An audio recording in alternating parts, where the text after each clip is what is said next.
Hello दोस्तों, आज हम पढ़ेंगे साउथ ईस्ट एशिया को मैप पर। हम देखेंगे साउथ ईस्ट एशिया यानी कि दक्षिणी पूर्वी एशिया को। देखो ये रीजन जो है बहुत ही कॉम्प्लेक्स है, बहुत सारे आइलैंड। अब कौन सा आइलैंड किस कंट्री का है मैं पहले वो क्लियर कर दूंगा आपको। तो हम इसमें करेंगे डिस्कस इसके ज्योग्राफी को और इसका रिलेशन इंडिया के साथ में किस टाइप का है, और सबसे जरूरी कि इन कंट्रीज का एक ग्रुप है जिसका नाम है आसियान। तो हम आसियान पे भी डिस्कशन करेंगे। तो पहले मैं आपको मैप पर दिखा देना चाहूंगा कि साउथ ईस्ट एशिया कौन से रीजन को बोलते हैं। ये रहा वर्ल्ड मैप और यहाँ रहा अपना प्यारा भारत। अगर हम यहाँ से साउथ और ईस्ट की तरफ जाएं तो ये रीजन मिलता है हमें। ये रीजन इसी को कहते हैं साउथ ईस्ट एशिया यानी कि दक्षिणी पूर्वी एशिया।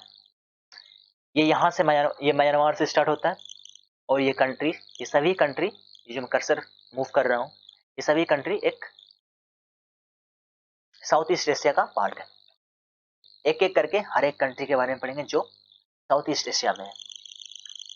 तो अगर आप चैनल पर नए हो तो चैनल को सब्सक्राइब कर लो, और जी हाँ, साथ में बेल आइकन को दबाना बिल्कुल भी ना भूलें ताकि आपको ऐसे ही इंटरेस्टिंग वीडियो समय समय पर मिलते रहे।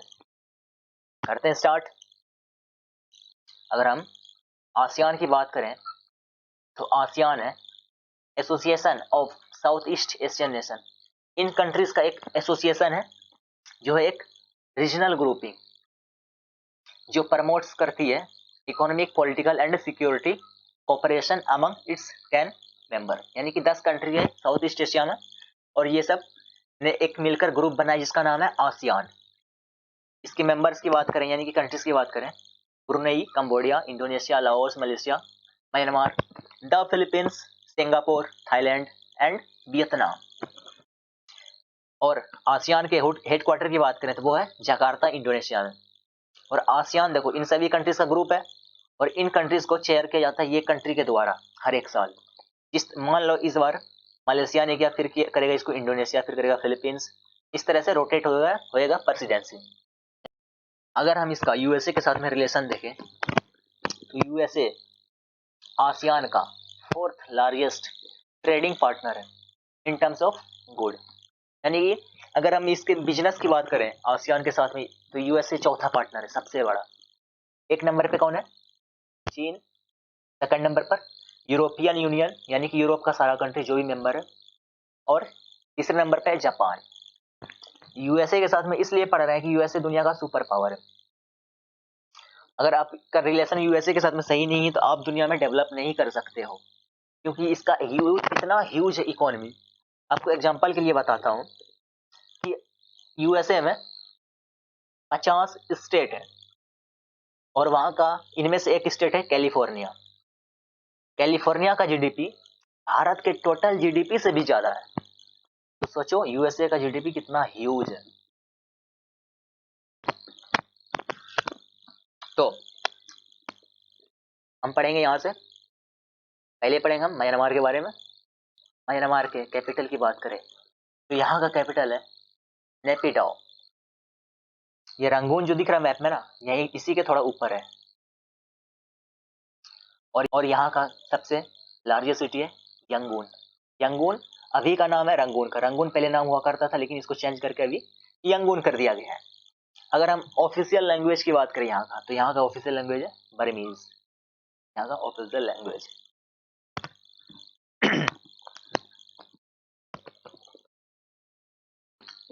अगर रिलीजन की बात करें तो 88 पॉइंट लगभग बुद्धिज्म रिलीजन को फॉलो करते हैं, क्रिश्चियनिटी को 6.2% लोग फॉलो करते हैं एंड इस्लाम को 4.3% फॉलो करते हैं, जिसमें से अधिकतर है रोहिंग्या मुस्लिम। देखो अगर हम म्यांमार के इस रीजन की बात करें, इस रीजन को बोलते हैं रखाइन प्रोविंस और यहाँ के लोगों को बोलते हैं रोहिंग्या मुस्लिम। तो रोहिंग्या मुस्लिम जो यहाँ से भाग कर दूसरे कंट्री में आ गई, ये यहीं से है। भागने का कारण ये है कि यहीं की सरकार इसी के ऊपर पे एक जेनोसाइड कर दिया, यानी कि सबको पकड़ पकड़ के मारने लगा कुछ इंटरनल प्रॉब्लम के कारण। तो ये लोग भाग भाग के दूसरे कंट्री में चले गए। यहाँ के लोगों को बर्मीज पहले कहा जाता था, अब म्यांमार कहा जाता है, क्योंकि अभी का नाम हो गया इसका म्यांमार। यहाँ का पॉपुलेशन की बात करें, लगभग 5 करोड़ है यहाँ का पॉपुलेशन। और नॉमिनल टर्म में अगर जीडीपी की बात करें तो मात्र 66 बिलियन है। 5 करोड़ के लिए 66 बिलियन काफी छोटा इकोनॉमी है। अब देखो इसका बॉर्डर किस किस कंट्री के साथ में मिल रहा है। अगर हम वेस्ट में देखें तो ये है अपना प्यारा भारत, इधर इंडिया के साथ में। और ये 1935 से पहले इंडिया का ही हिस्सा था बर्मा।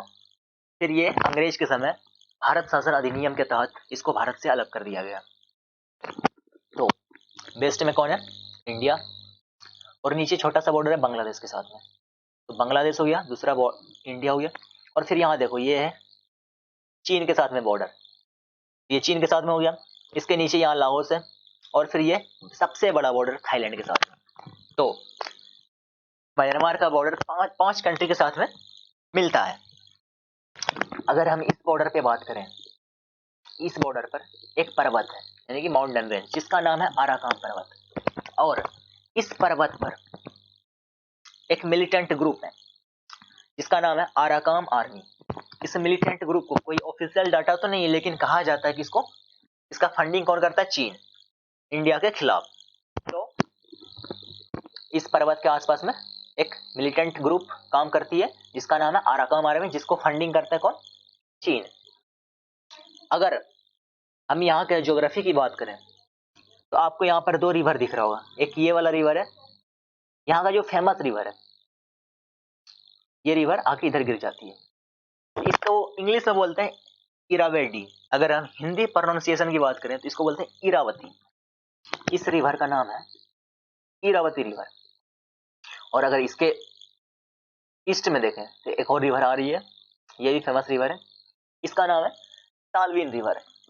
और इसके बीच का जो रीजन है, ये रीजन देख रहे हो, ये रीजन है यहाँ का प्लेटू ऑफ सान, यानी कि पठारी रीजन है। इस रीजन को बोलते हैं सान का पठार। बर्मा का यानी कि म्यांमार का जो अधिकतर खेतीबाड़ी होता है ये इसी रीजन में होता है, ये सान के पठार वाले रीजन में। और अगर हम इस रीजन की बात करें, ये तो पहाड़ी रीजन है। अब देखो यहाँ नीचे, यहाँ पर दिख रहा होगा एक आइलैंड का ग्रुप, ये है अंडमान निकोबार का आइलैंड ग्रुप। और इसके जस्ट ऊपर देखो ये म्यांमार है, और म्यांमार ये नीचे हो गया आइलैंड के जस्ट यहाँ पर एक है आइलैंड जिसका नाम है कोको आइलैंड। तो कोको आइलैंड का क्या कहानी है, तो स्टार्ट करने से पहले आप मैप पर कोको आइलैंड का लोकेशन देख लो। ये है अपना प्यारा भारत, और यहाँ पर है ये म्यांमार, पहले इसका नाम बर्मा हुआ करता था। और यहाँ पर देख रहे हो ये है कोको आइलैंड। अगर मैं इसको जूम करूं तो ये एक छोटा सा आइलैंड जस्ट अंडमान निकोबार के ऊपर है। और ये अभी देखो यहाँ पर एक एयरपोर्ट भी बना हुआ है। जिस समय देश आजाद हुआ उस समय ये आइलैंड भारत का हुआ करता था, लेकिन म्यांमार का कहना था कि हिस्टोरिकली ये म्यांमार का हिस्सा है, तो इसलिए आप ये हमें रिटर्न कर दो। तो भारत ने क्या किया, इसको अच्छा रिलेशन रखने के लिए म्यांमार के साथ में इसको रिटर्न भी कर दिया। उस समय तक तो ठीक था, ये रिटर्न छोटा सा आइलैंड था, कोई दिक्कत नहीं था, रिटर्न कर दिया।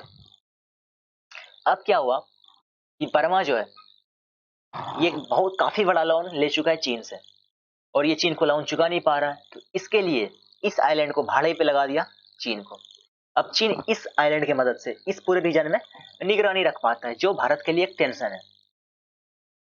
तो ये हुआ कोको आइलैंड। भारत के साथ में अगर इसका रिलेशन की बात करें तो ये एवरेज से भी लो है, क्योंकि ये चीन के ज्यादा करीब है, और जो चीन के ज्यादा करीब होगा वो भारत के साथ तो अच्छा हो ही नहीं सकता। अगला कंट्री पढ़ेंगे थाईलैंड के बारे में। थाईलैंड टूरिस्ट के लिए बहुत ही फेमस है। थाईलैंड में लोग घूमने के लिए, हॉलीडे मनाने के लिए बहुत लोग जाते हैं। ये है थाईलैंड। अगर इसके बॉर्डर की बात करें तो ये सबसे बड़ा बॉर्डर ये इसका म्यांमार के साथ में, फिर है लाओस, फिर है कंबोडिया इधर, और नीचे कोस्टल बॉर्डर। और नीचे देखो छोटा सा बॉर्डर यहाँ पर भी दिख रहा होगा, ये बॉर्डर है मलेशिया के साथ में। तो इसका बॉर्डर कितने कंट्री के साथ हो गया? 4 कंट्री के साथ में ये बॉर्डर शेयर करता है। तो यहाँ के कैपिटल की बात करें तो यहाँ का कैपिटल है बैंकॉक, यहाँ का कैपिटल है। और बैंकॉक सबसे बड़ा सिटी भी यहाँ का। अगर यहाँ के पॉपुलेशन की बात करें तो ये लगभग 6.5 करोड़ है यहाँ का पॉपुलेशन। और अगर नॉमिनल टर्म में यहाँ की जीडीपी की बात करें तो ये लगभग 516 बिलियन है, जो म्यांमार के कंपेरिजन में काफी ज्यादा है। और ये डेवलपिंग कंट्री से थोड़ा आगे है। इस कंट्री को, थाईलैंड को, कहा जाता है कंट्री ऑफ व्हाइट एलिफेंट, क्योंकि इस कंट्री में सफेद हाथी बहुत ज्यादा पाया जाता है, इसलिए इसको बोलता है कंट्री ऑफ व्हाइट एलिफेंट। अगर थाईलैंड के नीचे में आप देखो तो यहाँ पर आपको दिखेगा गल्फ ऑफ थाईलैंड, और ये इस तरफ में दिखेगा ये अंडमान सी।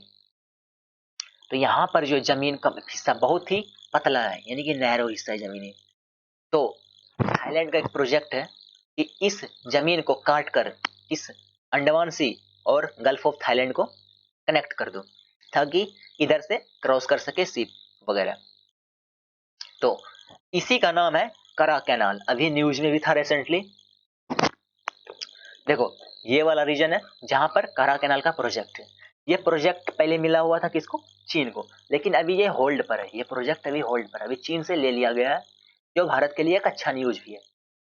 और अभी ऐसा अनुमान लगाया जा रहा है कि ये प्रोजेक्ट मिलने वाला यूएसए, यूके या जापान, इन सभी कंट्रीज को, वेस्टर्न कंट्रीज को। तो ये हो गया करा कैनाल। इससे देखो फायदा क्या होगा, थाईलैंड को क्या फायदा होगा इससे? अभी जो है जितना भी ट्रेड होता है, ये जो है दुनिया का सबसे बिजिएस्ट रूट है। अगर ट्रेड की बात करें तो ये वाला जो एरिया है साउथ ईस्ट एशिया का, यानी कि यहाँ से जो इस रीजन इधर से क्रॉस करते हैं, इसको बोलते हैं स्ट्रेट ऑफ मलक्का। तो इस रीजन से इसको कहा जाता है वर्ल्ड का सबसे बिजी रूट ट्रेड के मामले में। तो काफी शिप यहाँ से गुजरते हैं। तो अगर ये कैनाल बन जाता है तो नीचे आने से बेहतर रहेगा इसको कि ये यहाँ से ही निकल जाए और इधर से आके इधर चीन या जापान से ट्रेड करने के लिए चला जाए। अगर ये इधर से क्रॉस करता है तो थाईलैंड बहुत सारे शिप से टैक्स वसूल सकता है, जिससे इसके इकोनॉमी को काफी मदद मिलेगा। इसलिए ये काफी इंपॉर्टेंट प्रोजेक्ट है मलेशिया थाईलैंड के लिए। अगला कंट्री देखो, ये था थाईलैंड। थाईलैंड के अब हम वेस्ट के कंट्री को देखेंगे। इधर 3 कंट्री है। ये 3 कंट्री पहले एक कंट्री हुआ करता था। 1954 के पहले की बात करें अगर, तो ये तीनों कंट्री का नाम था फ्रेंच इंडो चाइना, क्योंकि यहाँ पर कंट्रोल था किसका? फ्रेंच, यानी कि फ्रांस का राज था इस हिस्से पर। और ये तीनों कंट्री का नाम था फ्रेंच इंडो चाइना। जब सेकेंड वर्ल्ड वॉर हुआ उस समय फ्रांस पर कब्जा कर लिया जर्मनी ने। इस कारण से फ्रांस से के हाथ से ये फ्रेंच इंडो चाइना निकल गया, और इस पर कब्जा किसने कर लिया? जापान ने। तो ये 1945 तक फिर रहा किसके कब्जे में? जापान के कब्जे में। फिर 1945 में जब जापान हार गया सेकेंड वर्ल्ड वॉर में, ये तीनों कंट्री पर फिर से कब्जा कर लिया फ्रांस ने। जब फिर से फ्रांस ने कर लिया तो फिर यहाँ के लोगों ने एक क्रांति किया, जिसके कारण इसको आजादी मिल पाया 1954 में। देखो पहला कंट्री है लाओस, फिर कंबोडिया है और ये वियतनाम है। तो हम इन 3 कंट्रीज के बारे में चर्चा करेंगे, लाओस, कंबोडिया और वियतनाम। पहले देखेंगे लाओस के बारे में। अगर लाओस के बारे में करंटली देखें तो ये चीन के कंट्रोल में है, क्योंकि चीन से ये काफी ज्यादा लोन ले चुका है और ये चीन को चुका नहीं पा रहा है। इस वजह से यहाँ का पावर ग्रिड तक जो बिजली बनाती है, बिजली डिस्ट्रीब्यूट करती है, पावर प्रोजेक्ट, उन सभी चीज को कंट्रोल कौन करता है? चीन। और यहाँ के अगर ज्योग्राफी की बात करें तो ये देखो छोटा सा बॉर्डर है यहाँ पर म्यांमार के साथ में, नीचे थाईलैंड, यहाँ पर नीचे कंबोडिया, और ईस्ट में हो गया वियतनाम, और फिर ऊपर में ये चीन हो गया। तो ये 5 कंट्री के साथ में अपना बॉर्डर शेयर करता है, और सबसे बड़ा बॉर्डर तो वियतनाम के साथ में। और ये साउथ ईस्ट एशिया का एकमात्र कंट्री है जो है लैंडलॉक। लैंडलॉक का मतलब होता है वो कंट्री जिसका कोई भी बॉर्डर समुद्र के साथ में ना मिलता। अगर उसको समुद्र के रास्ते बिजनेस करना है तो वो किसी और कंट्री से होके जाएगा। अगर हम फेमस रिवर की बात करें तो देखो यहाँ ऊपर से एक रिवर आ रही है, ये रिवर, ये कुछ इस तरह से आके पूरे लाओस से पास होती है, तो इसका नाम है मेकोंग रिवर। जिस तरह से इंडिया में सबसे फेमस रिवर है गंगा, उसी तरह मेकोंग रिवर है फेमस लाओस के अंदर में। तो इसके ऊपर पे बहुत सारा डिस्प्यूट भी है, क्योंकि अगर आप यहाँ ऊपर में देखोगे, यहाँ पे म्यांमार के बॉर्डर के पास में, तो ये बॉर्डर के पास में ही ये रिवर है, तो म्यांमार चाहता है कि इसका पानी हम भी यूज करें एक कैनाल बना के। और फिर अगर नीचे आओगे, यहाँ पर थाईलैंड के बॉर्डर के पास है ये रिवर, तो थाईलैंड भी चाहता है कि हम भी इसका पानी एक कैनाल बना के यूटिलाइज करें, और फिर ये रिवर नीचे आके नीचे गिर जाती है। अगर हम दुनिया में ऐसा कंट्री ढूंढे जहां पर सबसे ज्यादा बम गिराया गया हो, तो वो है लाओस। अमेरिका ने सबसे ज्यादा बम लाओस पर ही गिराया है, अफगानिस्तान सबसे भी ज्यादा। कब? जब वियतनाम वॉर चल रहा था, यूएसए और वियतनाम के बीच। नीचे है फिर कंबोडिया, कंबोडिया हो गया नीचे। ईस्ट में देखें तो ये है वियतनाम। वियतनाम का राजधानी है हनोई। और यहाँ के एकदम फेमस सिटी की बात करें, सबसे फेमस सिटी राजधानी के बाद, कैपिटल के बाद, वो है हो ची मिन। यहाँ का देखो, यहाँ साउथ में है ये सिटी। ये एक व्यक्ति था हो ची मिन, उसी के नाम पर ये रखा गया।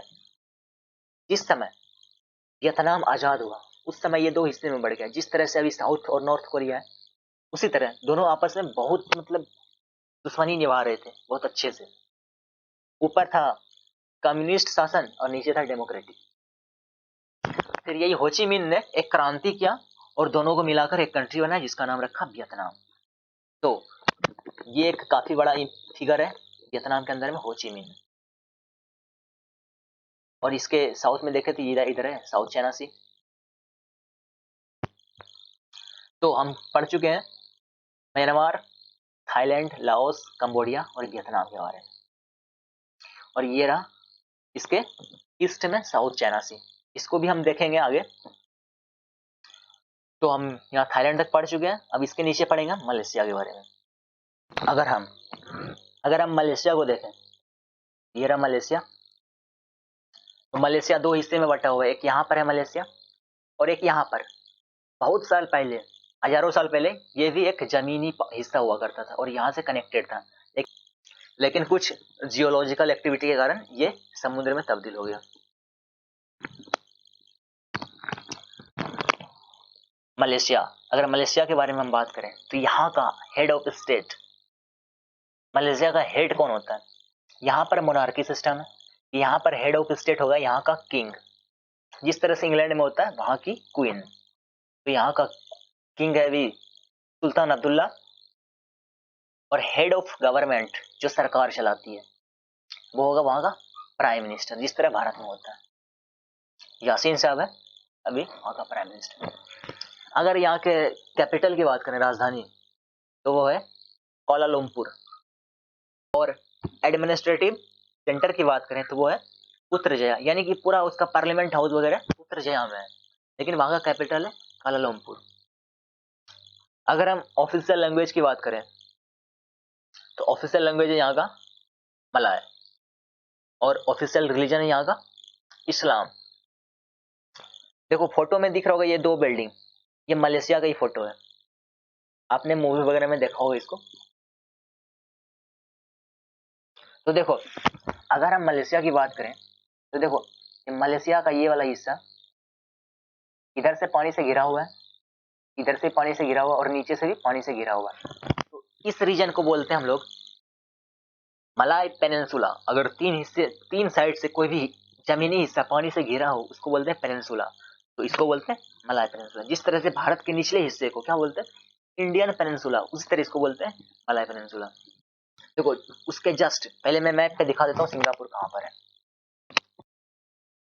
ये है साउथ ईस्ट एशिया और ये है मलाय पेनिनसुला। अगर मलाय पेनिनसुला के सबसे नीचे सबसे साउथ में देखें, तो यहाँ पर एक कंट्री दिखेगा सिंगापुर। ये पहले मलेशिया का पार्ट हुआ करता था, लेकिन ये फिर मलेशिया से अलग हो गए, अब ये बहुत ही डेवलप कंट्री है। ये है सिंगापुर। और इसके साथ में एक लोकेशन दिखा देता हूँ मैं, यहाँ पर है एक, ये है ब्रुनेई। इसके बारे में चर्चा करेंगे। ये छोटा कंट्री इसलिए मैंने आपको दिखा दिया। ये है 2 हिस्से में बटा हुआ है, ये भी, ये ब्रुनेई 2 हिस्से में बटा हुआ है। ये सिंगापुर के बारे में जानते हैं, फिर जानेंगे हम लोग ब्रुनेई के बारे में, फिर आगे बढ़ेंगे। तो सिंगापुर जो है बहुत ही डेवलप कंट्री है। सिंगापुर काफी डेवलप है। ये यहाँ का पर कैपिटा इनकम अगर देखें, हर एक आदमी का कमाई, तो वो यूएसए को टक्कर देता है। यूएसए से भी ज्यादा डेवलप है। यहाँ सिर्फ रिसर्च वर्क होता है। तो सिंगापुर इतना डेवलप है, और ये स्टेट ऑफ मलक्का के टिप पर है, यानी कि यहीं से गुजरता है सब, सारा का सारा सीप। तो यही इसको इस कारण से बोलते हैं पोर्ट ऑफ कॉल, क्योंकि यहीं से सारा सीप गुजरता है और ये सभी से टैक्स वसूलते हैं। इस कारण से भी ये इतना ज्यादा डेवलप है। और ये इसका डेवलपमेंट का यहीं से पता लगा सकते हो कि अभी देखो, आंध्र प्रदेश जो तेलंगाना से अलग हुआ है, उसका कैपिटल अमरावती है, और अमरावती को डेवलप कर रहा है सिंगापुर, एक छोटा सा कंट्री। भारत के जैसे बड़े देश के एक राज्य के कैपिटल को डेवलप कर रहा है एक छोटा सा कंट्री सिंगापुर। तो आप यहां से भी पता लगा सकते हो ये कितना ज्यादा डेवलप है। इसके बाद ब्रुनेई, इसका लोकेशन हमने दिखाई दिया था आपको। तो ब्रुनेई देखो, ये है 2 हिस्से में बटा हुआ। तो ये काफी अमीर कंट्री है अगर पर कैपिटा के हिसाब से चले।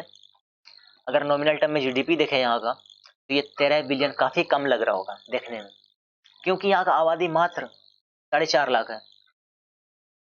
4.5 लाख आबादी का जीडीपी इतना होना काफी है, क्योंकि पर कैपिटा 30,000 से भी ऊपर हो जाता है यहाँ का पर कैपिटा इनकम।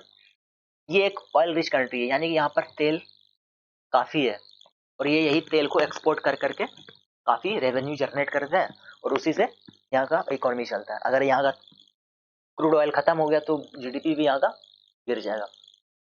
अगर आपको इस हिस्से में जाना है, तो या तो आपको इस समुद्र के रास्ते जाना पड़ेगा इधर से, या फिर जहाज के रास्ते वायर, और या फिर अगर आपको जाना है मलेशिया होके, नीचे मलेशिया है, तो मलेशिया होके जाना है तो आपको इधर से जाना पड़ेगा। फिर यहाँ पर कुछ ज्योग्राफी कुछ टेढ़ा मेढ़ा है, तो आपको कुछ ऐसे करके टेढ़ा मेढ़ा होके जाना पड़ता है। यहाँ का करेंसी की बात करें तो ब्रुनेई डॉलर यहाँ पर चलता है। देखो, अगर बड़े मैप पर देखें हम सिंगापुर और ब्रुनेई की लोकेशन, तो यहाँ पर कुछ पड़ेगा, ये रहा मलेशिया। मलेशिया के जस्ट नीचे यहाँ पर सिंगापुर है, और यहाँ पर देखो ये कंट्री जो है छोटा सा कंट्री, ये है ब्रुनेई, और मलेशिया का ये, और ये दोनों मलेशिया का हिस्सा है। तो अगला कंट्री देखेंगे, ये जो इस कलर में, ये है इंडोनेशिया। तो हम इंडोनेशिया के बारे में पढ़ने वाले हैं। इंडोनेशिया, अगर यहाँ के कैपिटल की बात करें तो ये है जकार्ता। यहाँ का ऑफिशियल लैंग्वेज है इंडोनेशियन। यहाँ का कैपिटल है, यहाँ का करेंसी है रुपया, और पॉपुलेशन की बात करें तो लगभग 27 करोड़ है। इसका रैंक अगर देखें पॉपुलेशन के मामले में, सबसे पहले चीन है, फिर है इंडिया, फिर है यूएसए, और फिर है इंडोनेशिया चौथे नंबर पर। अगर आइलैंड की बात करें तो 13,000 आइलैंड है इंडोनेशिया के पास। ये एक ह्यूज कंट्री, बहुत बड़ा कंट्री है, एक आइलैंड का ग्रुप है। इसमें देखो आप, यहां से स्टार्ट होके कुछ यहां तक फैला हुआ ये कंट्री है, लगभग 13,000 आइलैंड का ग्रुप। इसके मैन आइलैंड के बारे में देख लेते हैं। सबसे बड़ा आइलैंड की बात करें तो ये है सुमात्रा आइलैंड। ये सब याद रख, 2-3 बात याद रखने का है इसमें। सुमात्रा आइलैंड है सबसे बड़ा, और अगर इसके नीचे देखें हम तो ये है जावा आइलैंड। जावा आइलैंड पे ही यहाँ का कैपिटल जकार्ता स्थित है।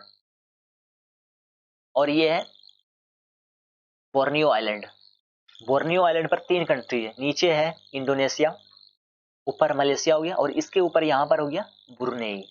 यानी कि इस आइलैंड पर 3 कंट्री है, इंडोनेशिया, मलेशिया और ब्रुनेई।